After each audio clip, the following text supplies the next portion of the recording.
సువార్త అనే ఆధ్యాత్మిక కార్యక్రమానికి ప్రభు నామములో మిమ్మల్ని అందరినీ ప్రేమతో ఆహ్వానిస్తున్నాం. సిస్టర్ సుల్తాన్ నవీన్ గారు చెప్తున్న వాక్యము మీ అందరికీ దీవెనకరంగా ఆశీర్వాదకరంగా ఉందని మేము ప్రార్థిస్తున్నాం. మీ యొక్క అభిప్రాయాలు సలహాలు యూట్యూబ్ లింక్ ద్వారా మాకు తెలియపరచగలరు.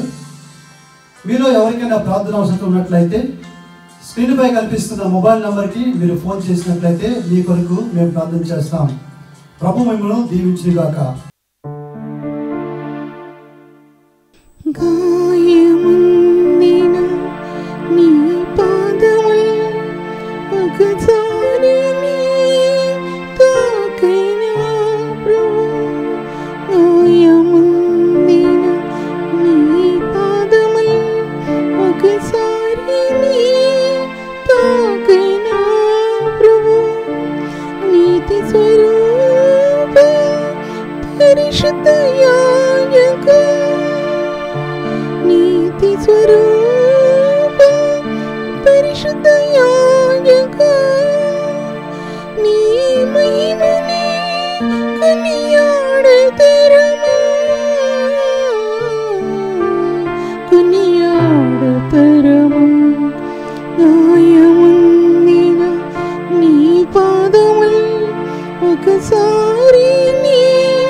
హెబ్రీయులకు రాసిన పత్రిక 1వ అధ్యాయము ఒక వచనం, చిన్న వచనం చదువుతాను.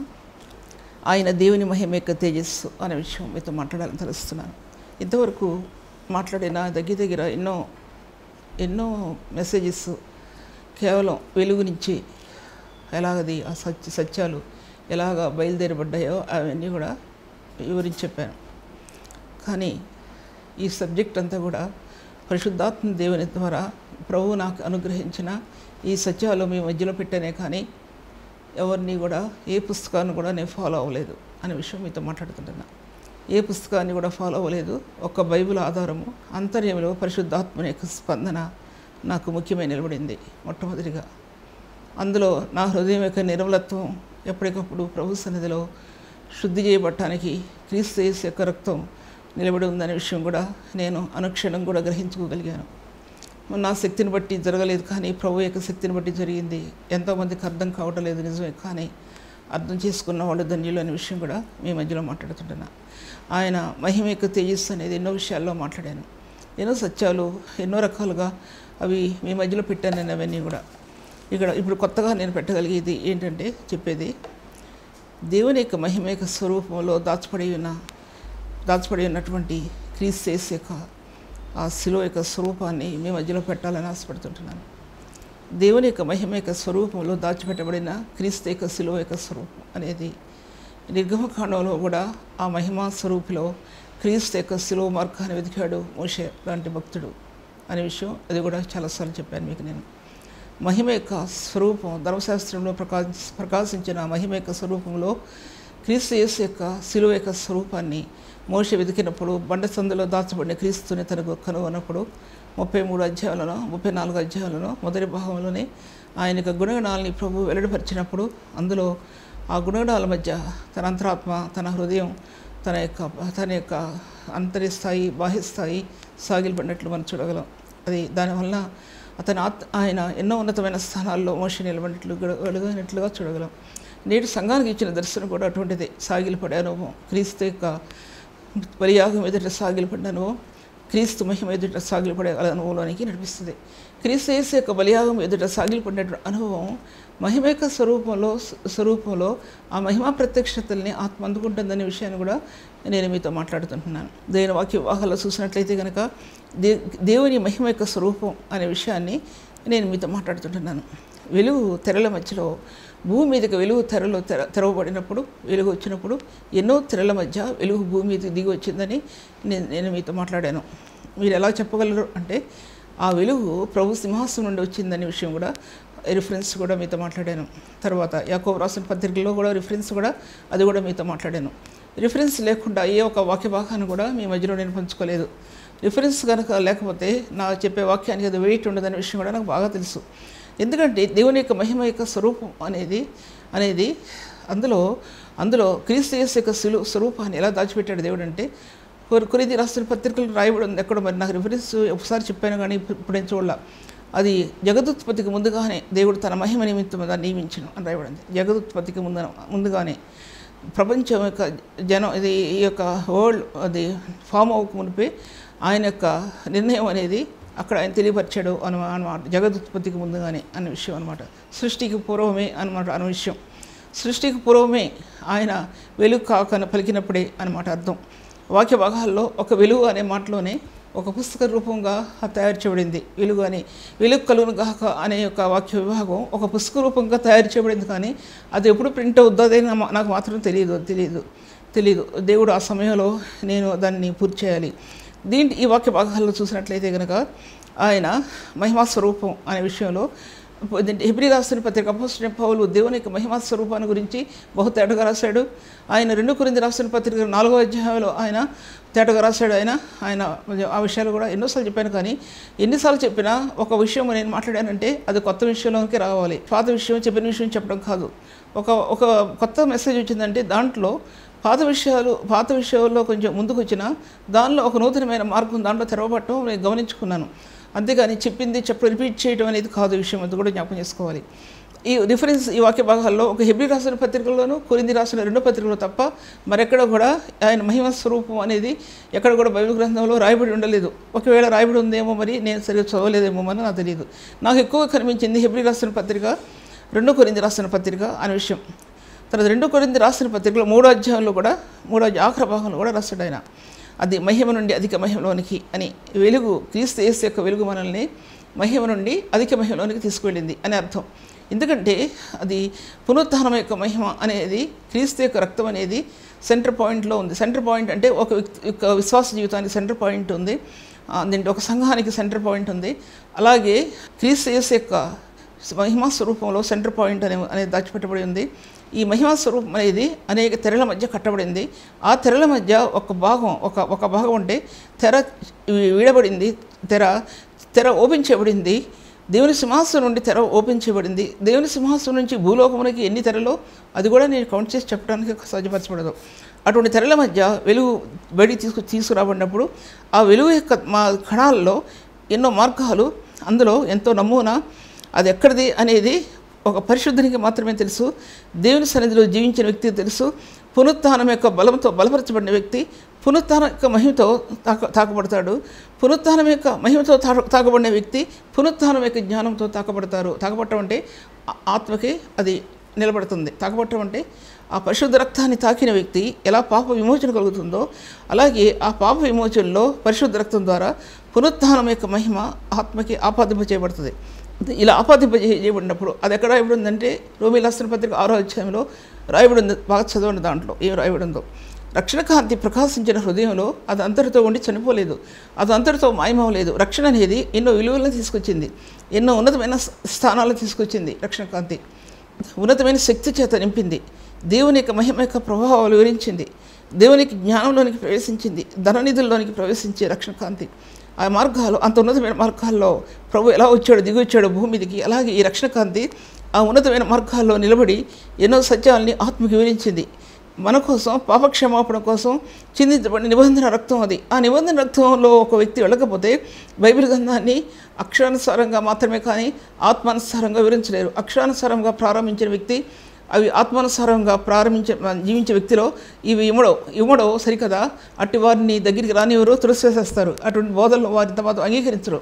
శరీరమునకు ఆత్మకు సంబంధం లేదు. శరీరమే, ఆత్మే. ఈ రెండింటికి మధ్య ఎప్పుడు విరోధభావం ఉంటుంది. అలాగే ఆత్మానుసారంగా నడిచే వ్యక్తిని ఈ శరీర సంబంధమైన వ్యక్తి ఎప్పటికప్పుడు ఆ వ్యక్తిని కూలదొరకడానికి ప్రయత్నిస్తారు. వారి ఉపదేశాలని తీసివేయడానికి ప్రయత్నిస్తారు. వారి ప్రార్థనా జీవితాన్ని నాశనం చేయడానికి ప్రయత్నిస్తారు. కానీ ఆత్మస్వరూపైనటువంటి ప్రభు వారి మధ్యలో, ఆ బిడ్డల మధ్య నిలబడ్డాడని, ఆయన కృప బహు విస్తారమైందని ఈ శరీర సంబంధికి తెలియదు అనే విషయం మీతో మాట్లాడుతుంటున్నాను. నేను పాయింట్ బై పాయింట్ చెప్తున్నాను మీకు. నేను ఒకటి ఏంటంటే ఆయన మహిమా స్వరూపం అనేది అన్ని మామూలు విషయం కాదు. అది ఆ మహిమా స్వరూపం అనేది అది మొట్టమొదటిగా ప్రారంభమైన తర్వాత ఆది కాండంలో ఆదామవ్వల దగ్గర నుంచి తర్వాత ఆ విధంగా ఆది కాండంలో ఎన్నో చోట్ల ప్రవక్తల ద్వారా ప్రభు మాట్లాడే వాక్యం ద్వారా ఆ మహిమా స్వరూపాన్ని నిర్గమకాండానికి వచ్చేప్పటికీ ధర్మశాస్త్రంలో ఆ యొక్క మహిమా స్వరూపం ప్రకాశించినట్లు చూడగలం. అది సీనాయి కొండ మీద. ఈ సీనాయి కొండ కానీ, చుట్టూ ఉన్నటువంటి కొండలో ఒలివల కొండ కానీ, తర్వాత గొల్గొతా కొండ కానీ, తర్వాత సియోను కొండ కానీ, ఇలా ప్రాముఖ్యమైన కొండలు ఉన్నాయి. యెరూషలేములో ఉన్నాయి కూడా. ఒక్కొక్క కొండ ఒక్కొక్క విషయాన్ని గురించి సాక్ష్యం ఇస్తూ వచ్చింది. సీనాయి కొండ చూస్తే ధర్మశాస్త్రం గురించి సాక్ష్యం ఇస్తూ వచ్చింది. ధర్మశాస్త్రంలో ప్రకాశమానుడైనటువంటి యెహోవా దేవుని యొక్క దివ్య స్వరూపాన్ని ఈ సీనాయి కొండ చూస్తే తెలుస్తుంది. తర్వాత ప్రభు సిలువైబడినటువంటి గొల్గొతా కొండ చూస్తే ఆయన రక్తసిక్తమైనటువంటి ఆ ప్రభు యొక్క మార్గ అందులో ఎలా దాచిపెట్టబడి ఉన్నాయో, కృప ఎటువంటిదో తెలియపరచబడుతుంది. ఒక పక్క ధర్మశాస్త్రము, ఒక పక్క కృప. ఈ రెండు కూడా ఒకదాని మీద ఒకటి ధర్మశాస్త్రంలో దాచిపడి ఉన్నటువంటి ఆ యొక్క మహామహిమ, అంటే అందులో దాచిపడిన ఆ మహామహిమలో దగ్గరకి ఏ వ్యక్తి కూడా, జంతువు కూడా తాగడానికి సాధ్యపరచబడదు. కానీ గొల్గొతా కొండ మీద దొంగలు, నరహంతకులు, భయంకరులైన వారు ఆ కొండ మీద నుంచి చంపబడినప్పుడు పాప విమోచకుడైన క్రీస్తు ఆ కొండ మీద నిలబడినట్లు ఆ రక్తం పరిశుద్ధులుగా చేసిందనేది అక్కడ మనకు తెలియపరచబడతా ఉంది. అన్ని కొండల గురించి ఒక్కొక్క విధంగా మీకు చెప్తాను. కానీ ఇవన్నీ అందరూ కూడా తెలుసు కాబట్టి ఇవన్నీ కూడా అన్నీ చెప్పే అవసరత కూడా లేదు నేను చెప్పడానికి. తర్వాత జ్ఞానం, సత్యం అందులో ధర్మశాస్త్రంలో ఇమిడి ఉంది. జ్ఞానం, సత్యం మధ్యలో ఈ ధర్మశాస్త్రం యొక్క స్థానాలు ఆనాటి పరిశుద్ధులు దాన్ని భరించలేకపోయారు. ఆ జ్ఞానం వేరు. జ్ఞానం సత్యం అని చెప్పబడింది. దాంట్లో జ్ఞానం, సత్యం, జ్ఞానం విడదీయబడింది ధర్మశాస్త్రంలో. అంటే ధర్మశాస్త్రంలో ప్రకాశించిన జ్ఞానం పాత నిబంధన గ్రంథంలో ఈ విధంగా విడదీయబడి ప్రపంచంలో వ్యాప్తి చెందిందో అందరూ కూడా తెలుసు. కొత్త నిబంధనకు వచ్చేప్పటికీ ప్రభు అనుగ్రహించిన కల్వరి జ్ఞానం అనేది క్రీస్తు మహామహిమలో దాచబడి ఉన్నటువంటి పరిశుద్ధ స్థానాలని విడదీసి ఆత్మకు అందించింది అన్నమాట అర్థం. ఒకటి గ్రహించుకోండి. తర్వాత చూసినట్లయితే కనుక మొట్టమొదటిగా చూసినట్లయితే కనుక ఈ యొక్క బిగినింగ్ ఏంటంటే ఆ వెలుగునంత కృప అనేది ఎలా బయలుపరచబడింది అంటే మహిమాయుక్తమైనటువంటి కృప భూలోకంలో తెరబడింది ఒకటి. తర్వాత అంతకుముందు మీకు చెప్పాను కానీ ఈ సబ్జెక్ట్ని మొదలు పెట్టాలి. రెండో మహిమాయుక్తమైన జ్ఞానం అందులో నుంచి ప్రవేశించి బయలుదేరి వచ్చింది. మహిమాయుక్తమైన కృప తర్వాత మహిమలిన కృపలో వచ్చింది సబ్జెక్ట్. అది ఎఫెసీ రాసిన పత్రిక. మహిమాయుక్తమైన జ్ఞానం అనేది కొరింథీ రాసిన 2వ పత్రికలో మహిమా జ్ఞానం, ప్రేమ, క్రీస్తు యేసు యొక్క కల్వరి ప్రేమ అనేది ఆ యొక్క మొట్టమొదటి ఆ వెలుగునందు శిలువ ఎప్పుడైతే ప్రత్యక్షపరచబడిందో, ఎప్పుడైతే తెర విడదీయబడిందో, ఎప్పుడైతే వెలుగు విడదీయబడిందో, భూమిలోకి వచ్చిందో, ఆ క్రీస్తు యొక్క కల్వరి శిలువలో దాచబడి ఉన్న ఆ తెర ఆత్మకి విడదీయబడింది. అది ప్రాముఖ్యమైనటువంటిది. నేను చెప్పే విషయం ప్రాముఖ్యమైనది. వెనక ఎన్ని వదిలేస్తున్నాను, ఇప్పుడు ముందుకు వస్తున్నాను. ఆ కల్వరి శిలువ అనేది అక్కడ ప్రత్యక్షపరచబడిన శిలువ అనేది దీన్ని పౌలు దగ్గరికి వచ్చేప్పటికి 2 కొరింథీ 1000 సంవత్సరాలు గతించిపోయింది. అక్కడికి 1000 సంవత్సరాలు గతించిపోయినప్పుడు అపోస్తలుడైన పౌలు తన పాపం గురించి పశ్చాత్తాపడుతూ కొట్టుకులాడిపోతున్న సమయంలో అన్నాడు ఆయన, ఆ వెలుగు చూడలేక చూసిన వెలుగు ఆదికాండంలో వెలుగు రెండో ఒకటే చూపించాడు దేవుడు. ఆదికాండంలో ప్రకాశించిన వెలుగు 6000 సంవత్సరాలకి దగ్గర 6000 సంవత్సరాలు కాకపోయినా మీరు కౌంట్ చేసుకోండి 8000 సంవత్సరాలు. అన్ని సంవత్సరాలు 1000 సంవత్సరాలకి ఇప్పటికీ 6000 సంవత్సరాలు దాటిపోయి 7000 సంవత్సరాలు నడుస్తున్నాం. అలాంటప్పుడు ప్రభు వచ్చి 2000 సంవత్సరాలు అయిపోయింది. మరి ఆదికాండం నుండి ప్రభు వచ్చిన దగ్గర వరకు ఎన్ని వేల సంవత్సరాలు మీరు కౌంట్ చేసుకోండి. అన్ని వేల సంవత్సరాలలో ఈ యొక్క మార్గాన్ని ఆ యొక్క పునరుద్ధానం యొక్క మహిమ ద్వారా అది అతని ఆత్మకు అందింది. ఎందుకు అతని ఆత్మకు అందిందంటే హృదయం అంత పరిశుద్ధమైనదిగా చేయబడింది. ఎందుకు చేయబడింది అంటే తన జీవిత విధానం నేను చెప్పే అవసరం లేదు. ఎన్ని రాయబడ్డాయి బైబిల్ గ్రంథంలో. అటువంటి వ్యక్తి ఆ పునరుత్థానం యొక్క మహిమలో, క్రీస్తు కల్వరి రక్తంలో ప్రకాశించిన పునరుత్థాన మహిమలో అవన్నీ కూడా కూలిపోయాయి. అప్పుడు అపోస్తలుడైన పౌలు 3-4 విషయాలు రాస్తాడు పత్రికల్లో. ఒకటి పునరుత్థాన జ్ఞానం గురించి రాస్తాడు, పునరుత్థానం యొక్క మహిమ గురించి రాస్తాడు, పునరుత్థానం యొక్క జీవం గురించి రాస్తాడు. పునరుత్థానం యొక్క జీవం గురించి యోహాను సువార్తలో 12-13 అధ్యాయాల్లో యోహాను రాసిన పత్రికలో కూడా ప్రభు పునరుత్థానం యొక్క జీవం నేనే అన్నాడు అక్కడ. తర్వాత అపోస్తలుడైన పౌలు పునరుత్థానం యొక్క మహిమ గురించి 2 కొరింథీ రాసిన పత్రిక 3వ అధ్యాయం ఆఖరి భాగంలో మహిమ నుండి అధిక మహిమలోనికి అని రాస్తూ వచ్చాడు. 4వ అధ్యాయంలో కూడా రాస్తూ వచ్చాడు. మీరు అంతకుముందు చెప్పినాయి కాబట్టి నేను మెన్షన్ చేయటంలా.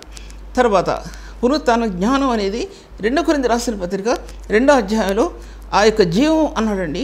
ఆయన జీవం, మరణంలో నుండి ఆయన జీవం, మరణంలో ప్రవేశించిన వ్యక్తికి ఆ జీవం వాక్కు, జీవంలో ఉన్నటువంటి ఆ యొక్క శక్తి ఆత్మకి, వాక్య భాగాల్లో ఆ జీవం ఆత్మకి, ఆ ఆత్మలో ఉన్న జీవం నేటి సంఘం ప్రకాశించడానికి, పాపాత్ములైన మనుషులు ప్రకాశించడానికి, పాపాత్ములైన మనుషుల్లో ఆ జీవం తీసుకురావడానికి. నీ అంతరాత్మలో ఆ జీవం ఉంటే వాళ్ళలో జీవం వస్తుంది, లేదా జీవం రాదు. ఇప్పుడు చూసే సంఘం యొక్క దర్శనం ఏంటంటే ఒకరి మించి ఒకరు ఎలా అంటే తమ జ్ఞానాన్ని ప్రదర్శించడానికి చూస్తున్నారు. దాంట్లో ప్రదర్శించడానికి చూడొచ్చు, కానీ దాంట్లో క్రీస్తు యొక్క జీవం అనేది వాళ్ళలో నుంచి అది బయటికి రావాలి. వాళ్ళలో నుంచి బయటకు వస్తే మనం ఏమి చెప్పవసరలా. ఆ జీవం నీకు తెలియకుండా, నాకు తెలియకుండా నీ మాటల్లో ఉత్పన్నమవుతుందంటే బయటకు వస్తుంది ఆ జీవం. ఆ జీవం ఏమో బయటికి వస్తుంది. ఆ జీవాన్ని దాచుకోలేరు ఎవరో. ఎంతమంది నన్ను దాచుకోమని మాట్లాడొద్దని చెప్పినా దాచుకోలేను. ఎందుకు దాచుకోలేనంటే నాకు అనుగ్రహించిన ప్రభు యొక్క సత్యాన్ని వివరించకుండా నేను దాచుకోలేను. అది నా యొక్క ఆశయం ఏంటంటే ప్రభు యొక్క జీవాన్ని, ప్రభు యొక్క శక్తిని లోకంలోకి తీసుకురావటం అనేది నా ఆశయం. అది ఒకరి కోసం కాదు, ఒకరి యొక్క ఘనత కోసం కాదు, లేదా నా ఘనత కోసం కాదు, మరి దేనికోసం కాదు.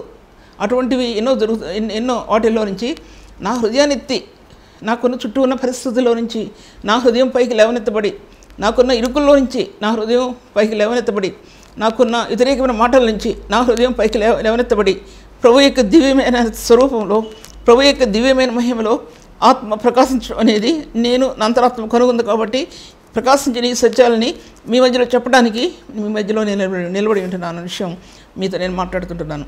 తర్వాత దేవుని యొక్క మహిమ యొక్క స్వరూపం, అటువంటి మహిమ యొక్క స్వరూపం వెలుగు ఎన్నో తెరలు దాటుకుంటూ వెలుగు వచ్చింది. ఎన్నో తెరలు దాటింపజేసింది వెలుగు. ఆ దాటింపజేసిన వెలుగులో క్రీస్తు యేసు యొక్క మహిమ స్వరూపంలో ఆ సిలువ అనేది ప్రత్యక్షపరిచింది. ఆదిమ కాలంలో భూమి పుట్టిన తర్వాత అంటే భూమి పుట్టక మునుపు ఆ సిలువ అనేది ఈ భూలోకంలో ప్రత్యక్షమైంది. అప్పుడు లోకమంతా చీకటి ఉంది, లోకంలో మనుషులు లేరు, ఎవరు కూడా లేరు లోకంలో.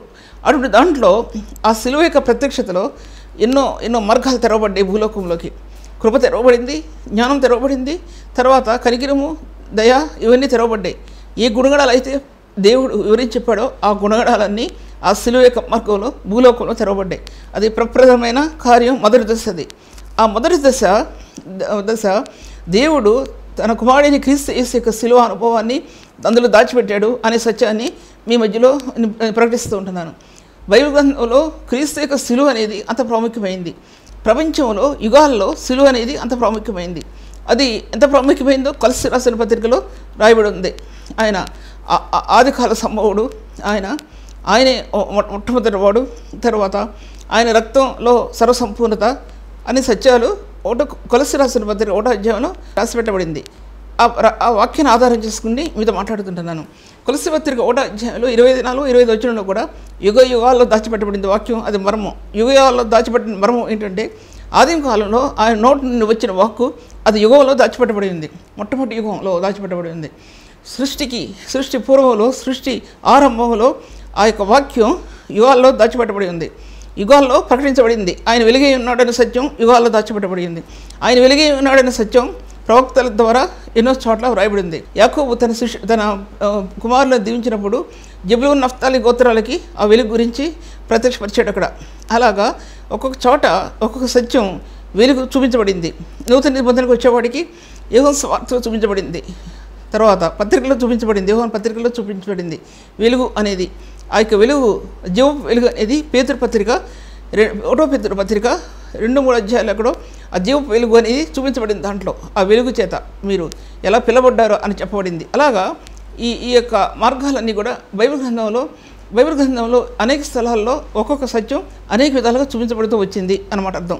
అందుకోసం వెలుగు యొక్క తెరలు అన్ని తెరలతో కట్టబడింది. వెలుగు ఎన్నో తెరల మధ్యలో నుంచి వెలుగు వచ్చినప్పుడు అప్పుడు ఈ లోకం చూసింది ఏంటంటే, ఈ లోకంలో ఉంది చీకటి, ఉంది ఈ లోకంలో చీకటి ప్రదేశాలు, ఎక్కడ చూసినా చీకటి లోయలు, ఎక్కడ చూసినా చీకటి పర్వతాలు అంటే అది మొట్టమొదటి సృష్టికి పూర్వం దేవుడు మొట్టమొదటి సృష్టిలో ఉన్నటువంటి ఆ యొక్క పర్వతాలు కానీ లేదా కొండలు కానీ అవన్నీ అనాది కాల పర్వతాలు శ్రేణి అని, అది నిశ్చిత పర్వత శ్రేణి అని చెప్పి బైబిల్ గ్రంథంలో రాసి పెట్టబడి ఉంది. అది యాకోబుకి ఇచ్చిన దీవెనలో ద్వితీయోపదేశ కాండంలో 33వ అధ్యాయంలో నిశ్చిత పర్వత శ్రేణి ఆశీర్వాదాలు అని రాయబడి ఉంది. తర్వాత ఆదికాల పర్వతాలు అని రాయబడి ఉంది. తర్వాత మీకు అంతకుముందు చెప్పాను నేను, దాని డస్ట్ చూస్తే ఆ యొక్క పర్వతాలు కొండ డస్ట్ చూస్తే కొన్ని మిలియన్స్ ఇయర్స్ వెనక ఉన్నటువంటి అని చరిత్రకారులు కనుగొన్నారని రాయబడి ఉంది. అక్కడ పడినటువంటి దాని ఏమంటారండి తోక చుక్కలు ఎస్ట్రాయిడ్స్ అని రాయబడి ఉంది కదా, వాటి యొక్క డస్ట్ చూస్తే మిలియన్ ఇయర్స్ కింద దాచబడి ఉన్నటువంటి ఆ డస్ట్ అని రాయబడి ఉంది. దాంట్లో రాయబడి ఉంది. చరిత్రకారుల యొక్క వారి యొక్క రాసిన విధానంలో చదివాను నేను. సైంటిఫికల్గా కొంతమంది చరిత్రకారులు రాసినటువంటి వాళ్ళు బైబిల్ చరిత్రకారులు, బయట చరిత్రకారులు కాదు, రాసినటువంటివి అవి ఉన్నాయని ఉంది. అంటే ఈ భూమిని నీళ్ళ నుంచి పైకి తీసినప్పుడు ఈ అనాథకాల పర్వతాలు అవి ఉన్నాయో లేదో అనేది నేను మెన్షన్ చేయలేను, ఎందుకంటే అది నాకు అంత జ్ఞానం నాకు లేదు. కానీ మరి ఏమున్నాయో కూడా నాకు తెలియదు. కానీ నీళ్ళు మాత్రం ఆకాశాన్ని మధ్యలో పైన ఉన్నాయి, భూమి కింద ఉన్నాయి, చుట్టుపక్కల ఉన్నాయి. భూమిని దేవుడు పైకి తీశాడు అని రాయబడి ఉంది. ఆ చీకటి భూమి, అంధకారమయమైనటువంటి భూమిలో దేవుని ఆత్మ అల్లాడుతూ ఉందని చెప్పి 1వ అధ్యాయంలోనే 1వ వచనంలో రాయబడి ఉంది. దేవుని ఆత్మ అల్లాడుతూ ఉన్నది అంటే దేవుని ఆత్మ, పరిశుద్ధాత్మ దేవుడు ఆ చీకటి ప్రపంచాన్ని వెలుగుమయంగా చేస్తూ వచ్చాడు. ఒక పక్క పరమండలం నుంచి ఆయన యొక్క వెలుగు భూమి మీద ప్రకాశించింది. భూమి ఒక జీవం కలిగినటువంటి ప్లానెట్గా తయారు చేయబడింది. ఎంతమంది సైంటిస్టులు ఎన్ని రకాలుగా చెప్పినా సరే దాని కన్క్లూషన్ చెప్పేది ఏంటంటే ఇది ఎవరు చెప్పరు కానీ నేను మీతో మాట్లాడుతాను. ఎందుకంటే బైబిల్ ప్రకారం బైబిల్ అనేది అంత చరిత్రాత్మకమైన బైబిల్ గ్రంథం, యుగాల్లో దాచిపెట్టినటువంటి బైబిల్ గ్రంథం, బైబిల్ లేనప్పుడు దాచిపెట్టినటువంటి బైబిల్ గ్రంథం. ఈ బైబిల్ పుటాలు లేదా వాల్యూమ్స్ అనేది బైబిల్ గ్రంథంలో ఒక్కొక్క దాంట్లో చరిత్ర దాంట్లో దాచిపెట్టబడి ఉంది. ఆయన ఈ బైబిల్ గ్రంథం అంతట్లో మొట్టమొదటిగా ఆయనకు సిలువ అనేది, మహిమ అనేది అందులో ప్రకాశించి, మొట్టమొదటిగా ఆయనకు వాక్ అనేది అందులో ప్రకాశించింది. ఇలా చెప్తే సబ్జెక్ట్ అవ్వదు నాకు. కనుక జ్ఞానం కలిగినటువంటి మీరు అర్థం చేసుకోవాలి. మొట్టమొదటిగా వెలుగు ప్రకాశించింది దాంట్లో. బైబిల్ గ్రంథం లేదు భూమి మీదకి బైబిల్ గ్రంథం లేదు. పరలోకం నుంచి బైబిల్ గ్రంథాన్ని భూమిలో తీసుకురావాలి. ఇది మొట్టమొదటి రూపాంతర అనుభవం. ఇది మొట్టమొదటి రూపాంతర అనుభవం. ప్రభు సిలువ మీద 17 అధ్యాయాల మత్తయి సువార్తలో ఆ రూపాంతర అనుభవం విషయం మాట్లాడట్లా. మొట్టమొదటి రూపాంతర అనుభవం క్రీస్తు పరలోకంలో ఉన్నటువంటి ఆ యొక్క మహిమ యొక్క స్థానాలు, మహిమ యొక్క గ్రంథం భూమి మీద తీసుకురావాలి ప్రభు. దానికి మొట్టమొదటి సిలువ అనేది యేసుక్రీస్తు ప్రభు యొక్క సిలువను అనేది ఆ మహిమాయుక్తమైన స్థానాల్లో ఆ మధ్య ఆ నిలబడి ఉన్నటువంటి ఆ యొక్క మహిమ యొక్క దేవుడు మహిమాస్వరూపి క్రీస్తు యేసు యొక్క దైవిక స్వరూపి. ఆయన దైవిక స్వరూపం ఆ సిలువ అనుభవం అందులో దాచిపెట్టాడు దేవుడు అన్నమాట. అర్థం ఈ భూమి మీద బైబిల్ గ్రంథం తీసుకురావడానికి మొట్టమొదటి వాక్కు ఆయన నోటి నుండి వచ్చిన వాక్కు మొట్టమొదటి వాక్కు అయింది బైబిల్ గ్రంథం. మొట్టమొదటి వాక్కు అయింది బైబిల్ గ్రంథంలో. అర్థం చేసుకున్న విషయాన్ని అన్నింటినీ కూడా దేవుని వాక్య గ్రంథంలో చూసినట్లయితే కనుక ఆ మహిమ యొక్క స్వరూపంలో బైబిల్ గ్రంథంలో అపోస్తలుడైన పౌలు ఎబ్రీ రాసిన పత్రికలో మహిమ యొక్క తేజస్సు అన్నాడు దాంట్లో. ఆయన మహిమ యొక్క తేజస్సు. ఆయన అంత సృష్టికి, సర్వసృష్టికి ఆధారభూతుడు. లోకానికి, సర్వానికి, సర్వమైన ప్రభు ఆధారభూతుడు. ఆయన ఆదికాల సంభవుడు. ఆయన ఆ ప్రభు. ఆయన సర్వలోకాన్ని సృష్టించినటువంటి దేవుడు. ఆయన పరమండలాల్ని, ఆకాశ మండలాల్ని అన్నీ సృష్టించినటువంటి దేవుడు గ్రహాలని, ఒక భూమిని మాత్రమే కాదు ఎన్నో గ్రహాలని సృష్టించినటువంటి దేవుడు. ఆయన మహిమ యొక్క స్వరూపం. యేసుక్రీస్తు ద్వారా ప్రభు ఈ లోకంలోకి రావటానికి ఆ శిలువ స్వరూపాన్ని అందులో దాచిపెట్టాడు. అది ప్రప్రదమైంది. ఆయన వాక్కులో ప్రప్రదమైంది. ఏంటంటే తన కుమారుడైన యేసుక్రీస్తు ప్రభువుని దాచిపెట్టిన విధానం ప్రప్రదమైంది. ఆ విధంగా దేవుడు లోకాన్ని కట్టాలని ఆశించాడు దేవుడు. కానీ మొట్టమొదటి అడుగులోనే పడిపోయారు. చీకటిమయమైన లోకం వెలుగుమయమైన క్రీస్తుతో ప్రకాశించవలసింది. ఆయన ముందుగానే ప్రభు ఏర్పాటు చేసుకున్నాడు. తన కుమారుడైన క్రీస్తు రక్తాన్ని ఈ లోకంలో వెలచెల్లించాలి. ఒక మానవుని కోసం, అంటే ఈ ప్రపంచం కోసమే ఆయన వెలచెల్లించాలి అనేది ఆ వాక్కులో దాచిపెట్టబడి ఉందండి. ఆ మహిమలో దాచిపెట్టబడి ఉందండి. ఆయన తగ్గించుకునే వాడై దాసుని స్వరూపాన్ని ధరించి ప్రభు ఈ లోకానికి వచ్చాడనే సత్యం మనకు అందరికీ కూడా బాగా తెలుసు. చూసినట్లయితే వాక్య భాగాల్లో ఈ రూపాంతర అనుభవం అనేది మొట్టమొదటిగా ఆదికాండంలో రూపాంతర అనుభవం అనేది ఒకటి చాలా ప్రాముఖ్యమైనటువంటిది. ఈ ప్రపంచంలో ఉన్నటువంటి ఈ దేశాలని రాకమునిపే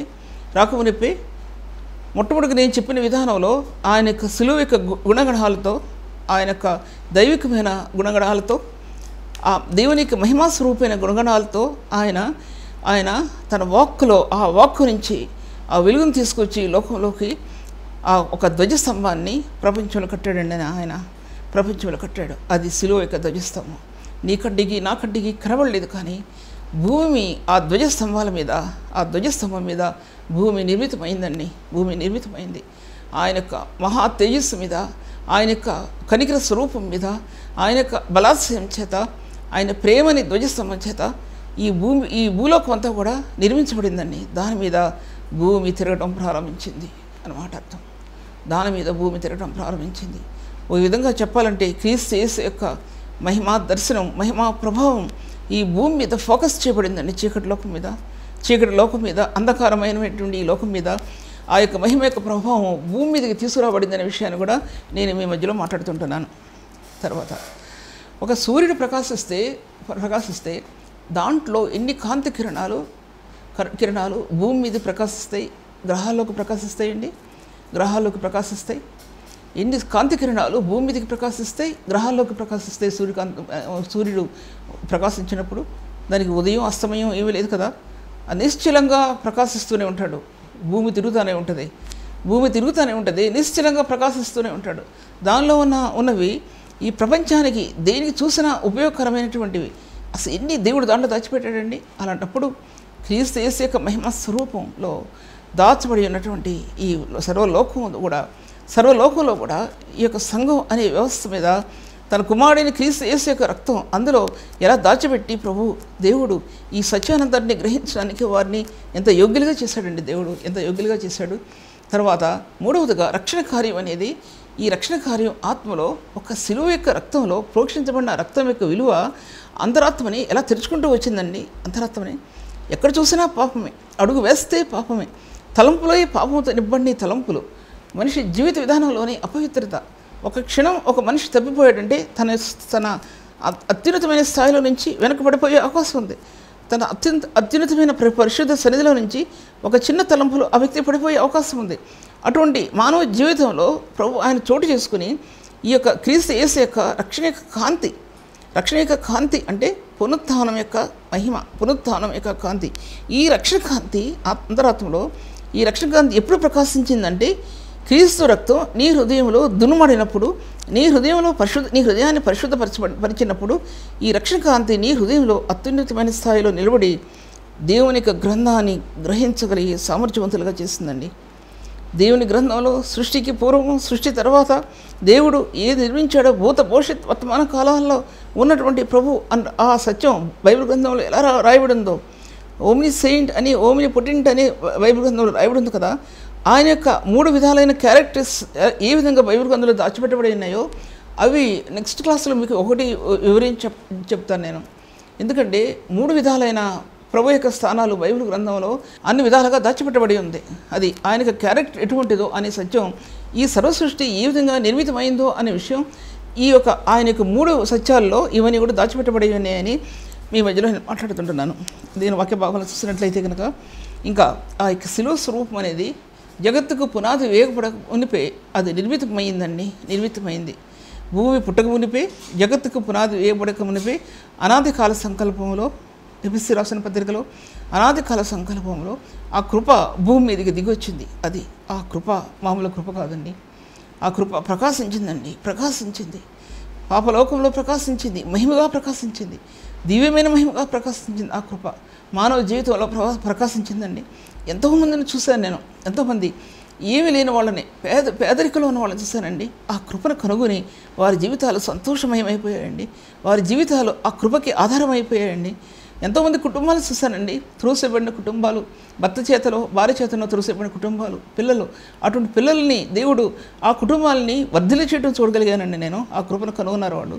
ఆ కృప ఏ ప్రవక్తలైతే ప్రవచించారో, ఏ ప్రవక్తలైతే దేవుని నామాన్ని గురించి దీన్ని ప్రకటించారో వాటన్నిటిని దాన్ని బట్టి ఆ కృప అనేది ప్రతి హృదయంలో ఎవరైతే ప్రభువుని అంగీకరించారో ఆ కృప వారి హృదయాలు పడి వారిని ధన్యులుగా చేస్తుందనే విషయాన్ని నేను మీతో మాట్లాడుతున్నాను. అందుకోసం అంతర్యంలో దాచిపెట్టబడి ఉన్నటువంటి ఆ రక్షణ యొక్క మార్గాలు, ఆ రక్షణ యొక్క తీగలు, ఆ రక్షణ యొక్క ప్రకాశత అనేది మన అంతరంగంలో నుంచి మహిమా మార్గాలని తెరుచుకుంటూ వచ్చిందండి. ఏంటి మహిమా మార్గాలను తెరుచుకుంటూ వచ్చింది అని మీరు నన్ను ప్రశ్నిస్తే, ఏంటి మహిమా మార్గాలు తెరుచుకుంటూ వచ్చింది? ఒక వ్యక్తి, రక్షించబడిన వ్యక్తి దైవత్వంలో మొట్టమొదటిగా పెట్టబడతాడండి.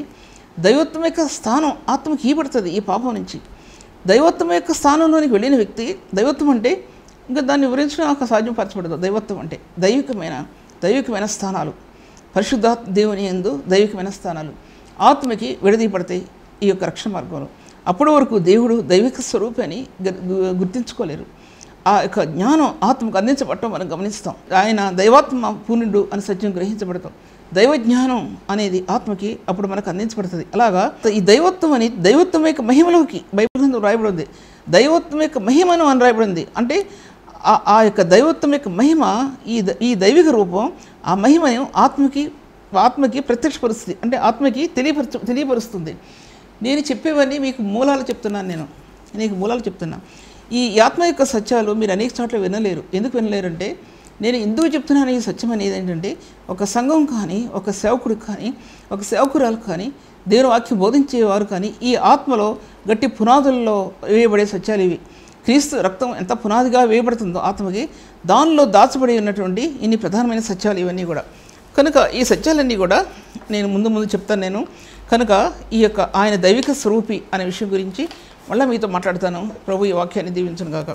తండ్రి వందనములు ప్రభువా, గొప్ప దేవుడివైన నీవు, కనికర సంపన్నుడైన దేవుడివైన నీవు తండ్రి, మీ కార్యాలు నెరవేర్చండి తండ్రి. మీ సత్యం ప్రభు అది సామాన్యమైంది కాదు ప్రభా. ఒక వ్యక్తికి వివరించడానికి ఎంత కృపలోనికి ఆ హృదయం తోడుకుని వెళ్ళబడుతుందో ఆ కృపలో ఆత్మ వర్ధిల్లడం గమనించుకోగలిగాను ప్రభా. దేవా మానవ హృదయానికి అందని సత్యాలు పరిశుద్ధాత్మ ద్వారా ప్రభు నీ వాక్యం యొక్క నిధిలోనికి నువ్వు తీసుకువెళ్ళినప్పుడు ఈ సత్యాలు వివరించడం ప్రభు ప్రధానాశయంగా నా హృదయం ప్రభు నిలబడి ఉంది ప్రభా. తండ్రి, మీరే ఆశీర్వదించండి. పరిచర్య అనేకులకు దీవెనకరంగా చేయమని యేసు నామములో స్తుతించి వేడుకుంటున్నాను తండ్రి. ఇంతవరకు సిస్టర్ సుల్తాన్ నవీన్ గారి వాక్యాన్ని ఆత్మలో ఆనందించి దేవుని మేలు పొందాలని నమ్మి దేవుని స్తుతిస్తున్నాం. మీ యొక్క అభిప్రాయాలు కామెంట్స్ ద్వారా మాకు తెలియపరచండి. Please like, comment, share and subscribe. God bless you all.